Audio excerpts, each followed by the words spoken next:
नमस्कार बच्चों, स्वागत है हमारे YouTube channel Vipin Verma psychology में। आज का जो टॉपिक है वो है हिस्टोरिकल रिसर्च यानी ऐतिहासिक अनुसंधान। आपने पढ़ा होगा, जब रिसर्च मेथडोलॉजी पढ़ते हैं तो बेसिकली तीन चीज़ें वहाँ पर रिसर्च मेथडोलॉजी में बेसिक लेवल पर एक स्टूडेंट को या रिसर्चर को पता होती हैं कि हिस्टोरिकल रिसर्च, फिर आता है डिस्क्रिप्टिव रिसर्च और फिर आता है एक्सपेरिमेंटल रिसर्च यानी ऐतिहासिक अनुसंधान, वर्णनात्मक अनुसंधान और प्रयोगात्मक अनुसंधान। इन तीन प्रकार के अनुसंधानों को बेसिकली हम लोग जानते हैं। उसी में से जो एक टाइप है हिस्टोरिकल रिसर्च, तो नॉर्मल शब्दों में अगर हम कहें कि हिस्टोरिकल रिसर्च क्या होता है यानी ऐतिहासिक अनुसंधान, तो आप कह देते हो कि अतीत की घटनाओं को सिस्टमेटिक तरीके से उनका वैज्ञानिक अध्ययन करना ही ऐतिहासिक अनुसंधान है। यानी क्या था का आंसर क्लियर करना, क्या था इसको ये पता चल जाए क्या था, तो क्या है साइंटिफिक तरीके से क्या था का सलूशन निकल आए, समाधान निकल आए, तो समझ लीजिए ये ऐतिहासिक अनुसंधान है। हमने इससे पहले कई सारे वीडियो में जाना है कि जहां न्यू फाइंडिंग हो वो रिसर्च कहलाएगा और वो भी साइंटिफिक तरीके से उस फाइंडिंग को लाया गया हो, डिस्प्ले किया गया हो या देखा गया हो। तो हिस्टोरिकल रिसर्च अगर हम कहें तो इसमें अतीत की घटनाओं एवं तथ्यों का संकलन किया जाता है तथा उसका व्यवस्थित विवरण प्रस्तुत किया जाता है। इसको हम ऐतिहासिक अनुसंधान कहते हैं। अब ऐतिहासिक अनुसंधान को अगर और हम डिटेल में कहें तो यह भूत, वर्तमान और भविष्य के बीच संबंध को स्थापित करने में सहायक होता है। कितनी बढ़िया डेफिनेशन है कि हिस्टोरिकल रिसर्च जो है वो प्रेजेंट, पास्ट, फ्यूचर इन तीनों के बीच में रिलेशन कैसा है, संबंध बताना हो तो हम हिस्टोरिकल रिसर्च की बातचीत कर सकते हैं। यानी ऐतिहासिक अनुसंधान अतीत का अध्ययन करके क्या था प्रश्न का उत्तर प्रदान करता है। वर्तमान समय में ऐतिहासिक अनुसंधान तथ्यों को कलेक्ट करके या घटनाओं का संकलन करके और उनका साइंटिफिक अध्ययन करके, साइंटिफिक वैज्ञानिक तरीके से अध्ययन करके और उन जो डेटा है उनको वेरीफाई करना यानी उनको सही करना या सही तरीके से समझना या जानना या उनका वैज्ञानिक समाधान करना क्या कहलाएगा, ऐतिहासिक अनुसंधान कहलाएगा। अगर इसको हम साइंटिफिकली डिफाइन करें तो कई सारे एजुकेशनिस्ट अपने अपने तरीके से इसको डिफाइन करते हैं, लेकिन सबसे बढ़िया परिभाषा मानी गई है John W best. John W best और ने इसको कैसे डिफाइन किया ये हम बताते हैं। जॉन डब्ल्यू बेस्ट कहते हैं कि ऐतिहासिक अनुसंधान क्या था का वर्णन करता है। इस प्रक्रिया में सामान्यीकरण की खोज करने के उद्देश्य से अतीत की उन घटनाओं का अन्वेषण, विश्लेषण तथा व्याख्या करना जो अतीत व वर्तमान के समझने तथा भविष्य का अनुमान लगाने में सहायक होती है। ये बढ़िया क्या था का वर्णन करता है, लेकिन इस वर्णन की प्रक्रिया में हम उन चीजों को सामान्यीकृत करते हैं या अन्वेषित करते हैं, विश्लेषित करते हैं, उनकी व्याख्या करते हैं जो अतीत और वर्तमान को समझने तथा भविष्य का अनुमान लगाने के लिए में सहायक होती हैं, जरूरी होती हैं। अब जैसे हिस्टोरिकल रिसर्च को हम सिंपली डिफाइन करें और तुम्हारे शब्दों में, तो आप कह सकते हो जैसे आज जो महामारी है उस महामारी से संबंधित क्या कोई ऐसी स्थिति पहले पैदा हुई थी, या जो पहले स्थिति पैदा हुई थी उसमें किन किन चीजों को ध्यान में रख करके उस महामारी से निपटा गया था। अगर हम दोनों के उस समय के डेटा और प्रेजेंट टाइम की कंडीशन को देख करके और इनमें रिलेशन बनाएं तो हम जान सकते हैं कि हम इस समस्या से कैसे निपटें और फ्यूचर में जो ऐसी महामारी या समस्याएं आएंगी उनको समझने या उनका निराकरण या उनसे मुक्ति के लिए हम किन संसाधनों को, किन तरीकों के, किन मॉडल्स को हम यूज करके समस्या का हम समाधान कर सकते हैं। तो historical research John W best कहते हैं कि ये सामान्यीकरण की प्रक्रिया है। जॉन डब्ल्यू बेस्ट कहते हैं कि हिस्टोरिकल रिसर्च एक अनुसंधान की एक सामान्यीकरण की प्रक्रिया है जिसमें हम इस बात का एनालिसिस करते हैं, इस बात का विश्लेषण करते हैं, इस बात की खोज करते हैं कि वर्तमान और अतीत के और भविष्य के बीच, यानी वर्तमान अतीत इन दोनों के बीच में स्थितियां कैसी थी और इन स्थितियों के द्वारा फ्यूचर हमारा भविष्य कैसा होगा, यह जानने के लिए हम क्या करते हैं, ऐतिहासिक अनुसंधान यानी हिस्टोरिकल रिसर्च की बात करते हैं। कर्लिंगर कहते हैं कि ऐतिहासिक अनुसंधान अतीत की घटनाओं, प्रगतियों तथा अनुभवों का आलोचनात्मक अन्वेषण है। यानी अतीत की घटनाओं, प्रगतियों तथा अनुभवों का आलोचनात्मक मतलब क्रिटिकल का मतलब क्या अच्छाइयां थी और क्या खराबियां थी, इनमें कैसे सुधार किया जा सकता है और इनके क्या तरीके हैं समाधान के, इन पर चर्चा करता है हिस्टोरिकल रिसर्च। तो हिस्टोरिकल रिसर्च क्या था का वर्णन करने वाला अनुसंधान है।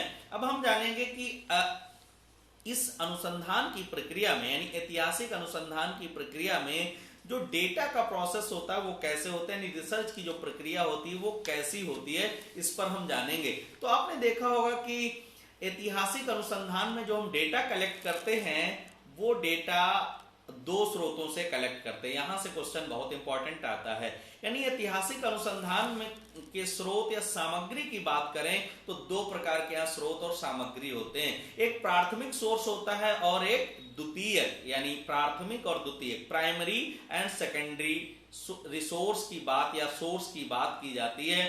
तो हम यहाँ प्राथमिक सोर्स की बात करें यानी प्राइमरी यानी स्रोत की बात करें तो प्राइमरी स्रोत क्या होते हैं, जब कोई अनुसंधानकर्ता अपने ऐतिहासिक अनुसंधान में प्रयुक्त होने वाली सामग्री अतीत की घटनाओं, व्यक्तियों, समस्याओं तथा प्रक्रियाओं आदि से संबंधित जो डेटा कलेक्ट करता है उसमें या तो वो खुद इन्वॉल्व हुआ हो या तो किसी डायरेक्ट एविडेंस के द्वारा वो डेटा मिला हो। यानी रिसर्च जो हिस्टोरिकल रिसर्च है इसमें जो प्राइमरी सोर्स है उसका मतलब यहां यह है कि जिनका लेखन, रचना या प्रस्तुतिकरण ऐसे व्यक्तियों के द्वारा किया गया हो जिन्होंने संबंधित घटनाक्रम में या तो स्वयं प्रतिभाग लिया हो अथवा उस घटना का स्वयं अवलोकन किया हो, इसको हम क्या कह सकते हैं, हिस्टोरिकल रिसर्च के प्राइमरी सोर्स कह सकते हैं। दो सोर्स होते हैं जहां से हम सामग्री या डेटा लेते हैं, एक प्राइमरी सोर्स और एक सेकेंडरी सोर्स। प्राइमरी सोर्स वे सोर्स होते हैं जिसमें खुद रिसर्चर इन्वॉल्व हुआ हो या तो व्यक्तिगत रूप से या उसमें उसका किसी और प्रकार से पार्टिसिपेशन हो, लेकिन डायरेक्टली होना चाहिए, डायरेक्ट प्रत्यक्ष रूप से होना चाहिए। कर्लिंगर प्राइमरी सोर्स को कैसे डिफाइन करते हैं, हम उनके शब्दों में आपको बता रहे हैं कि प्रासंगिक एवं प्राथमिक स्रोत का तात्पर्य ऐतिहासिक प्रदत्त तथा किसी महत्वपूर्ण अवसर से समृद्ध मौलिक अभिलेख, छायाचित्र, संगठन, बैठकों के विस्तृत विवरण आदि के एक मौलिक भंडार से होता है।